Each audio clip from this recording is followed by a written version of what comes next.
Ambalmao ayaw bisimila mali kono ani mali kokan ye vewa bambara ka mali kura kunnafoniw wati sele bi kunnafoniw la kumaba dɔw bena talikɛ nunu de kan. Mali kiritigɛ soba ye jalatigɛli kɛ ka ɲɛsi Mali fasoden mɔgɔ saba minnu ka baara bɛnnen don hakilila jagabɔ kunnafoniw dili tuma bɔlɔlɔ sira fɛ ani ka fara CNT baarakɛla dɔ kan ni o ye Abdul Nyange Siriki Kuyate ani ka fara Adama Ben le Cerveau kan. Ni kiritigɛli jalatigɛli kɛra Bamakɔ dugu kɔnɔ kunu alamisa an bɛna o kunnafoniw tɛntɛn ka lase aw ma. Farafina kilebiyanfanw tɔgɔla jɛkuluba saba ni o jamanaw bɛɛ Mali, Burkina Faso ani Niger u ka minisiri minnu sigilen don u ka jamana ni jamana wɛrɛ kumakow ɲɛnabɔli kunna tun ye tile damadɔ lajɛrɛ belebele kɛ Bamakɔ dugu kɔnɔ min bɛ tali kɛ jamana saba lakanako an'u ka wulikajɔ baaraw kan sɔrɔ ani nafoloko yiriwali siraw fɛ. O baara ninnu bɛɛ lajɛlen kuncɛra bi juma Bamakɔ an bɛna o fɛnɛ tɛntɛn ka lase aw ma. Jɛmukan kɔnɔna la Duniya kɛlɛyatɔnba Nations Unies ka kɛlɛbolo MINUSMA u ka kumaso n'o ye radio Mikado ye min tun bɛ Mali jamana kɔnɔ fɛnɛ datuguna kunu alamisa k'u ka baaraw ɲɔngiri. Ninnu bɛna kɛ aw ka kunnafoniw la kumaba dɔw ye ka fara kunnafoni wɛrɛw kan min bɛɛ lajɛlen bɛna sɛnsɛn ka lase aw ma nin sanga in kɔnɔ. A y'aw bisimila.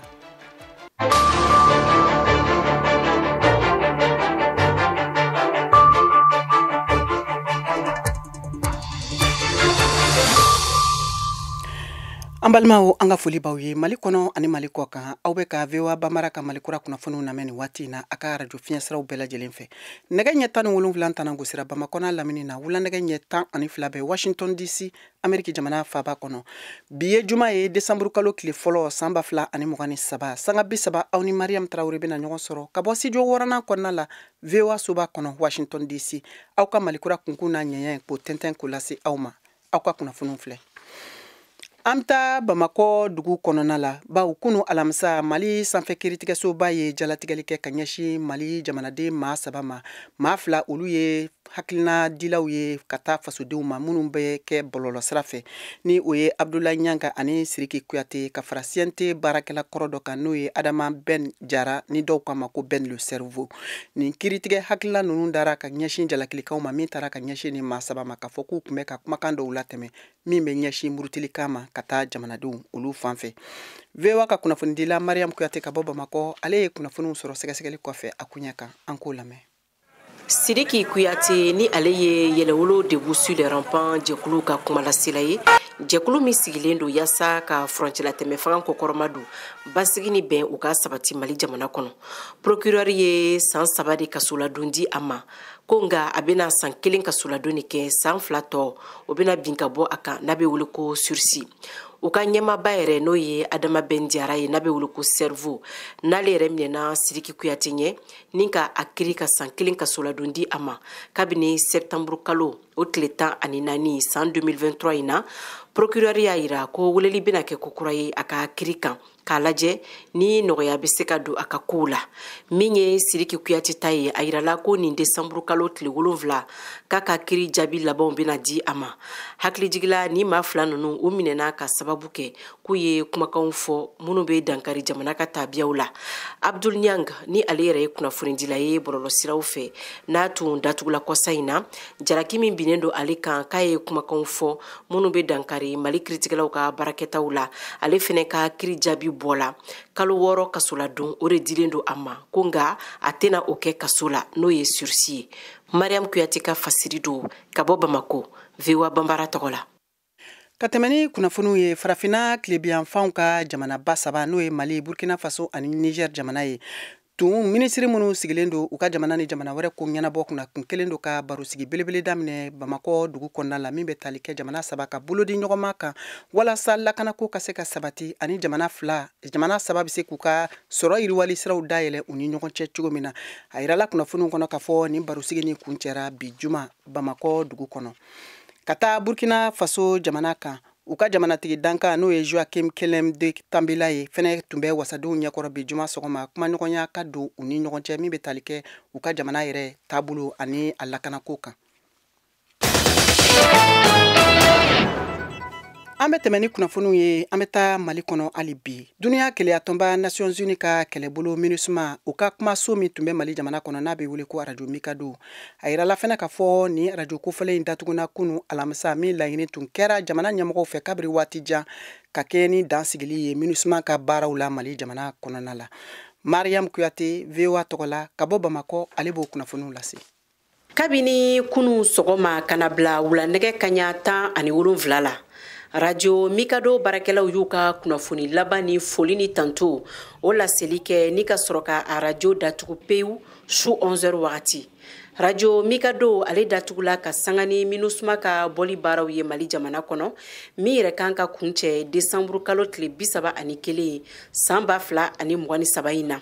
Mikado ale ye MINUSMA ka cakɛda bolofara dɔ ye Mali kɔnɔ kabini juin kalo san 2015 waati. A dayɛrɛ kun tun ye yasa ka se ka malidenw ka cɛsiriw kɔkɔrɔma don ani ka dɛmɛ kɛ min bɛ hɛrɛ ni bɛn sabati Mali kɔnɔ. U ka baara fanba tun bɛnnen don kunnafoni di ma u ka fiɲɛ turukala kan Bamako, Tombouctou, Menaka, Kidal ani Gao marabolo kɔnɔ. Baarakɛla 30 kɔ minnu bɛɛ lajɛlen tala Mali kɔnɔ olu de tun bɛ ka Mikado yɛrɛ labaara fo kana se bi ma. Ni waati in na ni maa ninnu bɛɛ lajɛlen labilalen don min yɛrɛ sen fɛ an ye ɲininkali tengu a maa damadɔ la minnu y'a yira k'a fɔ k'u bɛ nin ko in kɔni ta ni hakili ye ko nka k'u b'a ɲini ɲɛmaaw fɛ maliden fɛn fɛn tun bɛ MINUSMA ka cakɛdaw la k'u k'a lajɛ ka baara d'u ma ko sabula a bɛɛ lajɛlen ye dutigiw ye minnu jɔlen don ma caman dayirimɛ kɔrɔ. Mariam Kuyate ka laseli don ka bɔ Bamako VOA Bambara tɔgɔ la.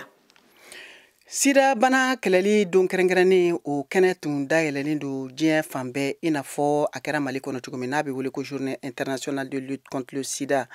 A yirala o senfɛ k'a fɔ ɲinanta Mali jamana kɔnɔna la wulikajɔ kɛra ni barosigi caman ani hakilijagabɔw ye cogo min na fɛɛrɛw ni dabali bɛ se ka tigɛ kɛnɛya baarakɛlaw fɛ ka se ka sida bana yɛrɛ si latunu pewu ka bɔ Mali jamana kɔnɔ. O kunnafoni walasa an ka se ka dɔ ɲɛdɔn o la VOA tɔgɔla Mohamed Danjogo ale ye sɛgɛsɛgɛliw kɛ ka kunnafoni minnu sɔrɔ. An ka jɛ an k'o lamɛn ɲɔgɔn fɛ. Décembre kalo tile fɔlɔ o ye don kɛrɛnkɛrɛnnen ye diɲɛ kɔnɔ mun ye sida bana ye ka ɲɛsin o kɛlɛli kɔɲɔw ma. O la sa Mali kɔnɔ bi a don a ɲɛnamayara cakɛda min n'o tɔgɔ ko Haut Conseil national de lutte contre le sida ni o kɔni ka baara ɲɛsinnen don sida bana ale kɛlɛli ma. O cakɛda o ɲamaba Dr Mumuni Kone ale yɛrɛ a b'a da don bana in a bɛ lahala jumɛnna Mali kɔnɔ bi a bɛ o fɔ an ye. Waati dɔ kɛra mɔgɔw kun ɲinana kɔ ka d'a kan kɛlɛ b'an ka jamana ka d'a kan Covid fana kun bɛ yan donc mɔgɔw ɲinana sida bana kɔ mɔgɔ dɔw yɛrɛ hakili la k'a tɛ alors k'a bɛ yen donc ne bɔra ka fɛngɛw fɔ sisan donnew di sisan k'a yira k'a fɔ Mali kɔnɔ yan dɔgɔkun o dɔgɔkun maa 100 ani maa 10 o de bɛ garisɛgɛ sida bana la dɔgɔkun o dɔgɔkun san kɔnɔna na a bɛ sɔn ka bɛn maa 200 ani maa 100 donc o ye fɛn bɛɛ kan ka mɔgɔ lasiran laɲini dɔ fana ye min ye o de k'a yira k'a fɔ sida bana bɛ ka denmisɛnninw fana minɛ muso kɔnɔmaw bɛ k'a yɛlɛma u denw fɛ muso si ka laɲini tɛ k'a fɔ ko i ka den sɔrɔ den min man kɛnɛ donc an ka musow hakili lajigin k'a fɔ sida bana bɛ yen u ka joli sɛgɛsɛgɛ k'u ka kɔnɔmayaw kɔnɔna na yasa an bɛ se k'u dɛmɛ cogo min na sida bana u bɛ se ka den sɔrɔ cogo min na den min banakisɛ t'a la. Mariam Touré n'ale ye maa minnu n'u garisɛgɛ kɛra sida bana ye u ka kulu o ɲama ye ale kɔni y'a yira k'a fɔ ko an bɛ don min na ko bi hali n'a y'a sɔrɔ sida bana ko a ɲɛfɔra ka faamuyali sɔrɔ a la gɛlɛya dɔw halisa a bɛ olu kan. Mariam Touré. Ni ye furakɛli yɛrɛ ta k'a lajɛ wari min bɛ don furakɛli la musaka min bɛ don furakɛli la a fanba ye financement extérieur de ye Fonds mondial ni partenaire wɛrɛ donc ni état min impliqué don min ni olu taara prise en charge a bɛna kɛ cogo di donc o ye problème damadɔw ye quoi. Ni décembre kalo bɛɛ lajɛlen kɛnyɛrɛyekulu dɔw na fara minisiriso ani cakɛda mun ɲɛsin don sida bana kɛlɛli ma ka se ka waleyaw kɛ cogo min na sida bana halisa ale bɛ se ka lakodɔn wa a bɛ se ka kɛlɛ o kuluw la Arcade Sida o bɛ o la o ɲamaba Dr Keita Bintu Danbele an k'ale lamɛn. Minnu fɛn fɛn bɛ sida banakisɛ ni a tigilamɔgɔ don an b'u dɛmɛ k'u former walasa u yɛrɛ ka se ka taa dépistage kɛ au sein de leur communauté. O baara yi Arcade ka baara y'o de o communauté ninnu u bɛna dépistage daminɛ sini yɛrɛ kɛnɛya sugu bɛ yen o bɛ kɛ Sebekɔrɔ ni Kɛnɛbani kan an bɛɛ jɛlen an bɛ ɲɔgɔn sɔrɔ yen sini 10h a ka ja an bɛ se ka dépistage kɛ cogo min na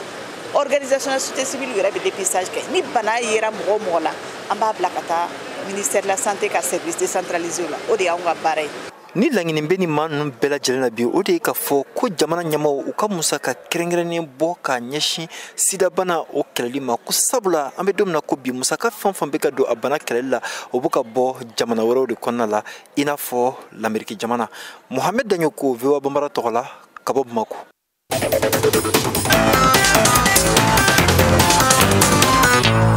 Ka tɛmɛ ni kunnafoniw ye an bɛ taa Guinée Bissau jamana kan u ka jamana ɲɛmɔgɔw olu ye laseli kɛ kɛrɛnkɛrɛnnenya la bi juma u ka finitigi ɲɛmɔgɔw k'a fɔ ko basigi nalen don u ka jamana faaba kɔnɔna la bawo ka sabu kɛ surɔ n'o tun bɛnna alamisa ma ka dugusɛjɛ bi juma la muguci kan k'o mɛnna min kɛra u ka finitigi garde nationale ka ɲɛmɔgɔya so ani jamana lakanabagaw minnu bɛ jamanatigi kɛrɛfɛ n'o ye sécurité présidentielle ye k'olu sira ka mugu ci min kɛra u ka finitigiw dagayɔrɔ dɔ kɛrɛfɛla la n'a bɛ wele ko caserne militaire. Nous avons prié les yeux fermés, on a appris à prier les yeux bandés. Lorsqu'on a ouvert les yeux, surpris, eux ils avaient les terres et nous la Bible, disait Jomo Kenyatta.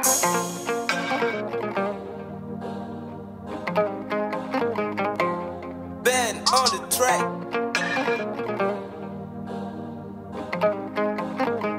Silameluko, Allahu Akbar, Allah ese. Kerechenuko, Masaba matika duaonye. Moribasimo, Mangala alabasagula. Nikoko kera, Kale nodo la mère de Dieu. Silameluko, Allahu Akbar, Allah ese. Kerechenuko, Masaba matika duaonye. Moribasimo, Mangala alabasagula. Nikoko kera, Kale nodo la mère de Dieu. Allahu Jabaru, Allah subhanahu wa ta'ala ko kalega deli aramane arahim kanga lenyini delili ko ala yan jigingo ala ba sagola ayam bolo jigi ala ku yere deme ale fene bi deme ale ga deme beteme yere deme ko fe angonte barake ga sigika ala fle wale ma mori gene suma ge ba beke solliciter un concert de Dieu pour avoir la main de Dieu le parasite paraissait pensa que son Dieu suffira pour la main de Dieu wa julge yoro la fura fere azizu dayanu masadaga yensere daga wolovla examen bigi barala kasoro karamo ko yere ikuru de fudela ine couverture kara business ye ma wudu kara commerce ye Bidonati doit oublier un jibidomi quand cerveau débranché. Priez pour la main de Dieu, pour bénéficier du bain de Dieu. Pas fainéant, Allah, commandant dévoué, peut compter sur la main de Dieu. Allah,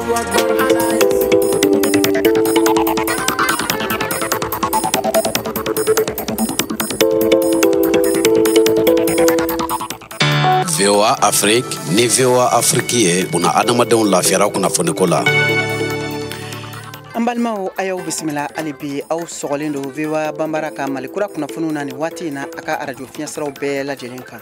Bamakɔ n'a lamini ye fiɲɛ turukala 102 o fiɲɛsira ye nin waati in na Ɲurudi Sahɛlikaw b'an sɔrɔ arajo émergence ka 99 ani tomi 6 Koro ani Bayangara arajo Orona 93 ani tomi 2 arajo Parzin aw bɛ se k'an sɔrɔ Sankaw fɛ 90 tomi ani 8 fiɲɛsira fɛ Gawukaw b'an sɔrɔ fiɲɛ turukala 106 tomi 1 ka Tumutu 90 ani tomi 3 Abidjankaw b'an sɔrɔ 99 kan Wagadugu o ye 102 ani tomi 4 aw bɛ se k'aw sɔgɔ VOA ka arajo bɔlɔlɔsiraba la n'o ye www.voabambara.com walima a y'aw sɔgɔ an ka page Facebook YouTube ani Instagram na VOA Bambara Malikura kunnafoniw bɛ ka lase Mariam Traoré fɛ ka bɔ studio 6nan kɔnɔna la VOA soba kɔnɔ Washington DC Kanani kunnafoniw ye Ameriki jamana kan yan jamanatigi Joe Biden ni Angola jamanatigi n'o ye João Lourenço ye ɲɔgɔn sɔrɔ kumaɲɔgɔnya dɔ senfɛ min kɛra Washington kunu alamisa wula fɛ kumaɲɔgɔnya ye tali kɛ u ka jamana yiriwali siraw kan min bɛ wele ko infrastructure ani ka fara lakanako kan a yirala o nɔgɔni fɛ k'a fɔ ko ni ɲɔgɔnye in bɛnna waati ma tuma min na ɲɔgɔn samasama fadenya o gannen don États-Unis jamana ni Chine cɛ ka kɛɲɛ ni Afriki lasɔrɔliko ye an bɛ taa Israel jamana kan tile damadɔ n'o ye tile 7 kɛlɛ lajɔli ye k'a sabu kɛ kumakan minnu kun tɛmɛna baɲumankɛ tɔnw ni jamana baw fɛ walasa wulikajɔw ka se ka sabati maa minnu minɛlen tun don n'u bɛ wele ko otages ani ka fara da dumunifɛnw kan baɲumankɛ siraw fɛ k'a latɛmɛ a yirala k'a fɔ bi juma sɔgɔma fitinɛ daminɛna ko kura min senfɛ mɔgɔ 109 olu de nin bɔnɛna VOA tɔgɔ la Mohamed Touré ka bɔ Washington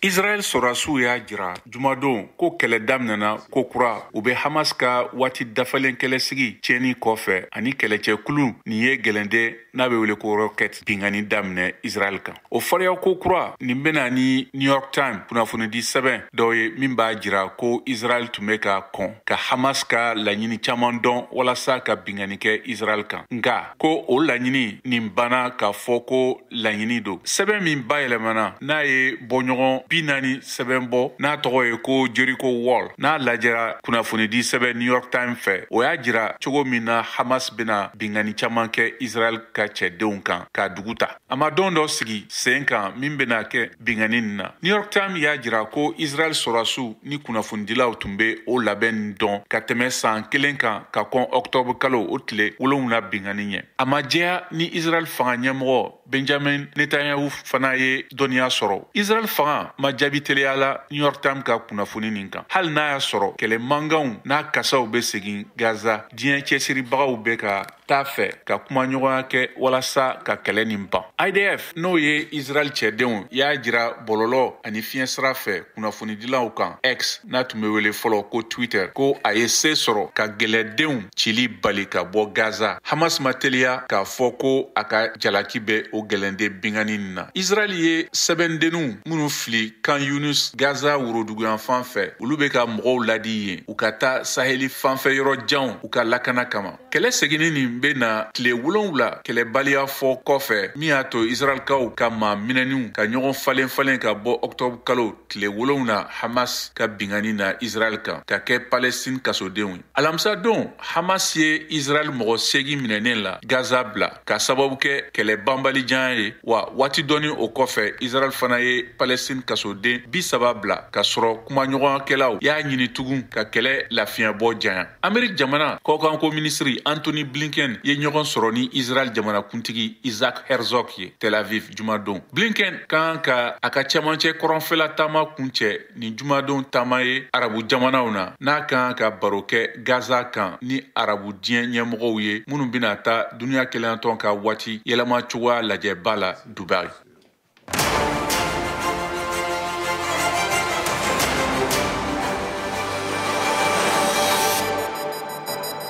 A y'aw ka kunnafoniyaw sɔrɔ don o don sɔgɔma VOA tabalen kan VOA Bambara ka tile kunnafoniya kun fɔlɔw sanga 30 kɔnɔna na o bɛ kɛ don o don tɛnɛn ka taa bila juma la sɔgɔmada nɛgɛ kaɲɛ 7 mana tɛmɛ ni sanga 30 ye wa segin bi k'a kan tuguni nɛgɛ kaɲɛ 9 waati ni VOA tabalen ye a y'aw ka tile kunnafoniya kun fɔlɔw sɔrɔ Mali ale ni diɲɛ bina kun kan VOA tabalen ka kunnafoniya kunkun n'a ɲɛɲɛ di aw ma n'an baaraɲɔgɔnw ka wulikajɔ ye Mali kɔnɔna na farafina ale ni diɲɛ fan 14 bɛɛ lajɛlen.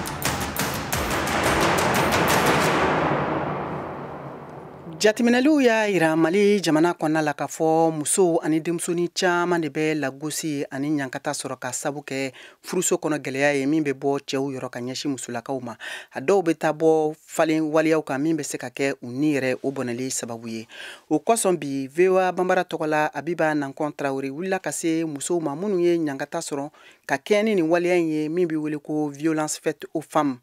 An ka o kunnafoniw lamɛn. Muso fanba tɔɔrɔlen don u ka furusow kɔnɔ wa fana u caman bɛ bugɔ fo ka taa se u niw bɔli ma u furuɲɔgɔnw bolo. Nin kalagɛlɛya wale min bɛ kɛ musow la o bɛ sigi gɛlɛya kojugu kofɔ cɛ ni musow cɛ. O hakilina de y'a to muso minnu dɔw kisira ka bɔ nin nigɛlɛya wale la ani maa minnu ka mɔgɔw bɔnɛna u ni na nin waleya in fɛ olu ye seereya di ka sɔrɔ u ma sɔn k'u yɛrɛ kofɔ. A nana sɔrɔ ne ka dumuni ma mɔ o y'a sɔrɔ denmisɛnninw man kɛnɛ ne bolo a ye ne minɛ ka ne bugɔ fo ka ne jugu. N taara kuma ɲɛfɔ n somɔgɔw ɲɛna bɛɛ y'i ta fɔ a ɲɛna ko sayi na a ye donna n ye so kɔnɔ a ye datugunda la k'an bugɔ n kirina a kulela ka jama wele a yɛrɛ fɛ ko n sara olu taara ne lajɛ ka taa ni ne dɔkitɔriso la ani ka tila k'a fɔ ni somɔgɔw ɲɛna olu ye fanga tigilamɔgɔw wele olu nana minɛ k'a datugu. Cɛw ni musow ka nin kalagɛlɛya wale kɔlɔlɔ ka ca a tɛ se mɔgɔ minnu tɔɔrɔlen dɔrɔn ma nka jamana bɛɛ b'a tɔɔrɔ sɔrɔ. An balimamuso dɔ ye seereya kɛ a balimamuso ka saya kan o min cɛ kɛra sababu ye k'a bɔnɛ a nin na. An taara sɔrɔ a bɛ surafana dun na ani an balimamuso wɛrɛ fana ka seereya a kanimɛmuso ka saya kan n'o sababuya bɔra mamurutulon binina akan mali worodugu yan fanfɛ ansu se somo beri dumbe ni sema na dumi sigiyɔrɔ bɛ yen ne kun ye n kɔrɔmuso ka kɔɲɔ wuluni mariage tɛmɛnen kɔfɛ u kun ka di mais kana kalo damadamanin kɛ kɔrɔmuso cɛ a commencera ka fali parce que a kun bɛ na kuma caman su kolenba ni ne kɔrɔmuso kun y'a essayer k'a fɔ k'a bɛ kuma a fɛ a kun b'a bugɔ a kun bɛ fɛn bɛɛ da ne kɔrɔmuso kan fo ka na kɛ ne kɔrɔmuso ye den kelen sɔrɔ o bɛɛ la a kun bɛ ni juguya ni gɛlɛnkow k'a la wa ni san yɛrɛ kun bɛ na a kun b'a bila kɛnɛma san ji kɔrɔ kuma dɔw la yɛrɛ a kun bɛ ne n'a fila b'an bugɔ a bɛ ne kɔrɔmuso fara kogo kunna ne kun mana fɔ kuma o kuma ko ne bɛ taa fɔ so ba a kun tɛ sɔn ne ka taa fɔ so an tor'o de la a lajɔlen kun don den filanan la fo ka na kɛ nin don in na a ni n cɛ de bilala ɲɔgɔn na cɛ ye ala minɛ k'a ta k'a fara duguma fo ka joli bɔn k'a la an ta ka taa n'a ye dɔgɔtɔrɔso la a ye tile damadamani kɛ k'a kun bɛ k'a fɔ k'a bɛ ka nɔgɔya o wagati ne la dɔrɔn u y'an wele k'a fɔ an ɲɛna k'a banna vraiment ni jamana ɲɛmɔgɔw sera ka fu siri nin ko in dan na a bɛ diya n ye dɛ parce que mɔgɔ caman ba de bɛ nin situation in na ne kalme de do ne tɛrɛmuso den de do o nana minɛ de parce que olu yɛrɛ cɛw o ka ca o falen ba de do ni kelen ta tilala dɔ bɛ taa fana bɛ ba daminɛ tuguni a wulila waati min na yɛrɛ hali a tɛ se ka taama donc mɔgɔw mun y'a ye fana olu bolila dugu jɛra mɔgɔw bɛ ka segin a y'a sɔrɔ banbagatigi ninnu taara o y'a sɔrɔ a banna mun de bɛ cɛ dɔw bila ka o musow lajaba walima k'u jogi muso lajabalen wɛrɛ ka seereya ani ka fara Amaja Tarawele ale ye cɛ ye min bɛ nin waleya in kɔn furu kɔni gɛlɛya o bɛ n kan kosɛbɛ parce que n cɛ bɛ ka n bugɔ kuma dɔ a bɛ n gɛn ka bɔ kɛnɛma n maloyalen don an dun bɛ duba de kɔnɔ kuma dɔ a bɛ n ka minɛnw ta ka fili kɛnɛma kuma dɔ n bɛ gɛrɛ mɔgɔ dɔw la ka si olu fɛ yen don dɔ la fana a ye dumuni n'a minɛn ta ka n bɔ fo ka n ɲɛ funu ne tɔgɔ Amaja Tarawele mɔgɔ min bɛ nin kɔnɔ sɔgɔni kɛ a caman gansanama tɛ quoi mɔgɔ min b'a muso bugɔ fo ka taa se bolokariw senkariw ma se ka kɛ fɛn dɔ bɛ sɔrɔ a tigilamɔgɔ kan quoi sinon mɔgɔninfin tɛ se ka i mɔgɔ ɲɔgɔn bugɔ fo ka taa bɔnna nin na ko fɛn t'e kɔnɔ o tɛ se ka kɛ walasa ka nin nigɛlɛya walew ban musow la Mali kɔnɔ fo ka sɔrɔ muso minnu ye ɲangata sɔrɔ olu sɔnna ka b'u ka mangun kɔnɔ Habiba Nango Tarawele VOA Bambara Bamakɔ aw de bɛ kunnafoni mɔlen sɛnsɛnnen di anw ma bamanankan na VOA Afrique filɛ nin ye 102 fiɲɛ sira kan Bamako Mali la ka kɛ ni nin taabolo kelen ye VOA Bambara tɔgɔ la Kayatu Tarawele ye a ka musow ka kɛnɛ dayɛlɛ ni baɲumankɛ tɔn dɔ ye min bɛ wele ko Hera Fondation o bisimilalen kɔfɛ a yirala k'a fɔ olu ka wulikajɔ fanba bɛ bɛn musomaninw ani muso furulenw minnu bɛ ɲankata ni degun sɔrɔ u ka furuso kɔnɔna la min tun kɛra barosigiba ye u fɛ Bamakɔ dugu kɔnɔna la novembre kalo tile 25 san 2023 a ɲɛmɔgɔ ni o ye madame Maître Nadia Miriam Boule Tall ye ale bɛ wele ma kan di u ka baaraw taabolo ani walejugu min bɛ ka ta ka ɲɛsin musow ma jamana kɔnɔ an k'o lamɛn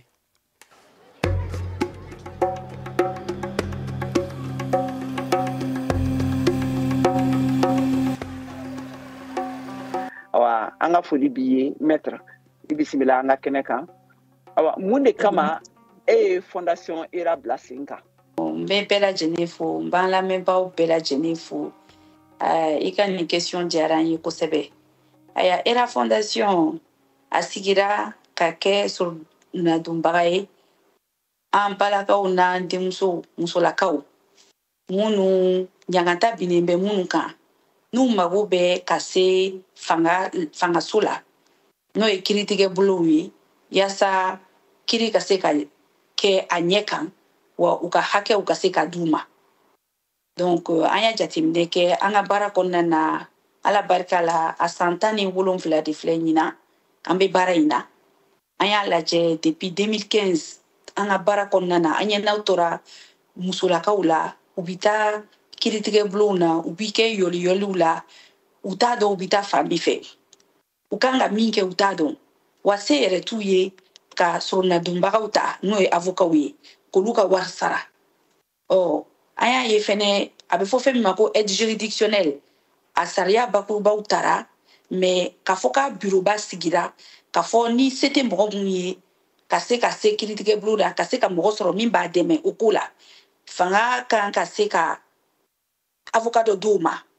o charge bɛ kɛ fanga yɛrɛ kan mais an y'a ye olu ko a baaraw daminɛna mais a bɛɛ ma sigi sen kan donc n'a ma ɲɛ anw yɛrɛ ka baara don o kuma na an fɛnɛ b'a lajɛ a bɛ fɔ an ka baara in kɔnɔ ko pro bono c'est à dire i bɛ baara kɛ waati dɔ kɔnɔ waati dɔ la fɛnɛ i b'o ɲɛsi i b'a fɔ k'i ka baara jaga i b'o ɲɛsi mɔgɔw ma mɔgɔ minnu se t'u ye i b'olu fɛnɛ dɛmɛ yaasa u ka hakɛw ka se ka sabati ka d'u ma kiritigɛ bulon kɔnɔ.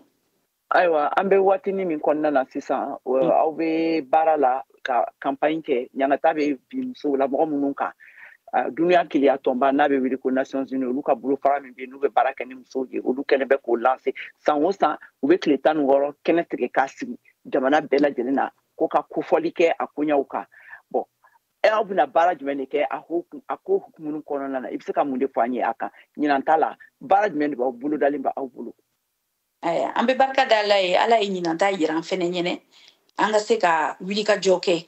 an bɛ wulikajɔ mun kɛ an ye fɛn dama dama boloda kɔnɔna na sensibilisation c'est-à-dire ka mɔgɔw ladɔnniya halisa u ka hakɛw kan ani ka musow lafaamuya u ka hakɛw kan ani an bɛna o n'o ye campagne de sensibilisation ye an bɛna o caman kɛ réseaux sociaux kan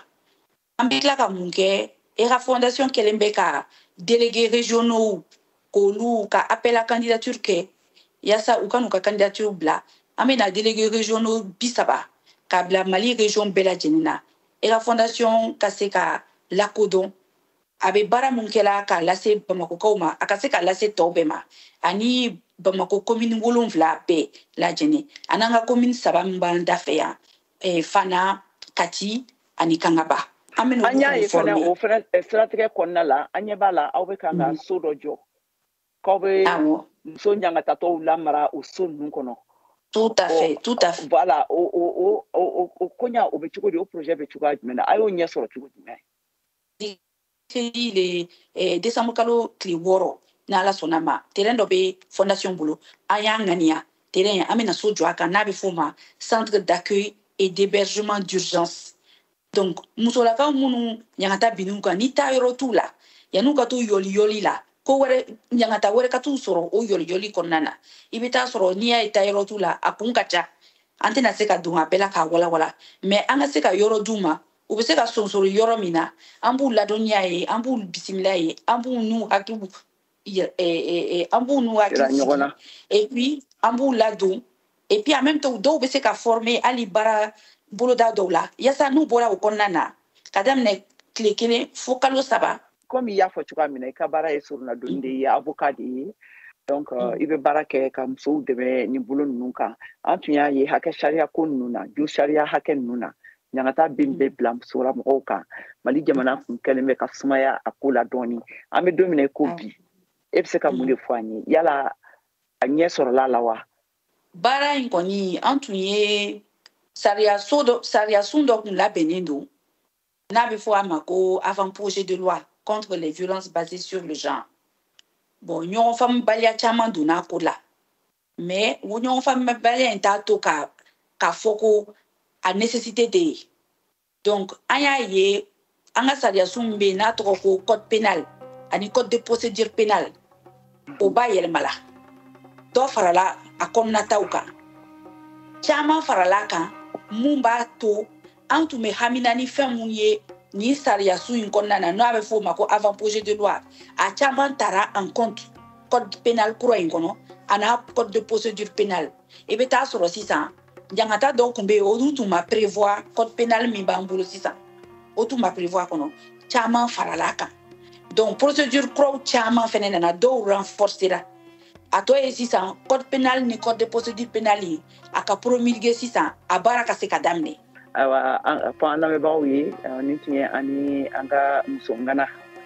maître Nadia Buyole an ka kɛnɛ kan bi ale ye surunadonnikɛla ye wa a bɛ baara kɛ ka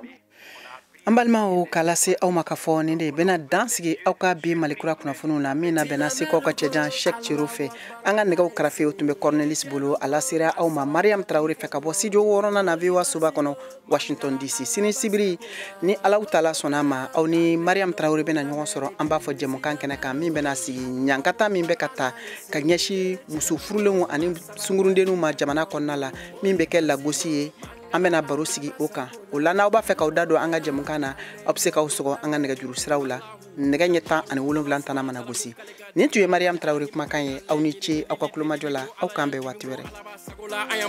Ala ku yɛrɛ dɛmɛ ale fɛnɛ b'i dɛmɛ ale ka dɛmɛ bɛ tɛmɛ yɛrɛ dɛmɛ kɔfɛ an ko an tɛ baara kɛ ka sigi ka Ala filɛ walima morikɛ ni sumakɛ ba bɛɛ kɛ solliciter un concert de Dieu pour avoir la main de Dieu le parasite paraît c'est pas ça que son Dieu suffira pour la main de Dieu wa julikɛ yɔrɔ la fura feere Azizu Dayanu masadaga yɛn sere daga 7 examen bigi bara la ka sɔrɔ karamɔgɔ yɛrɛ i kuru de fu de la ɲinɛ couverture kɛra business ye ma wurudu kɛra commerce ye jibidon na ti duwawu bɛ kɛ an ye jibidon min k'an cerveau débranché prier pour la main de Dieu pour bénéficier du bain de Dieu pas fainéant en tant commandant dévoué peut compter sur la main de Dieu Allahu Akbar Allah ese chrétien ko masaba matika